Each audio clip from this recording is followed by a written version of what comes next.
Siamo nei campi vicino al campo nomadi di via Longin. Per ritrovare i soldi sotterrati e nascosti tra la boscaglia è stato necessario servirsi delle ruspe. È così che sono state recuperate centinaia di banconote, tablet, portafogli, documenti e borsette rubate. È scattata stamattina alle 5 l'operazione della polizia di Padova chiamata Zingari Brillanti, che ha portato 18 provvedimenti di custodia cautelare. Sono 15 le persone in carcere e 3 le donne, madri di numerosi figli, agli arresti domiciliari.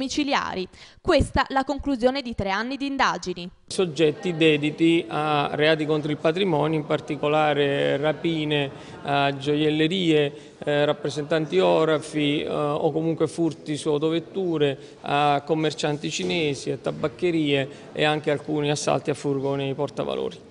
Per l'accusa a capo dell'organizzazione Antonio Braidic, detto Totti, di soli 27 anni, già in carcere a fine marzo per alcune rapine in Trentino. Un componente vicentino invece era specializzato nel lavaggio delle banconote macchiate per effetto di meccanismi anti-effrazione frutto di assalti ai furgoni portavalori. Le donne con figli invece partecipavano ad alcuni raid per distrarre le vittime e non insospettirle. Diverse le macchine intestate a terzi utilizzate durante i colpi, tra queste anche una Jaguar.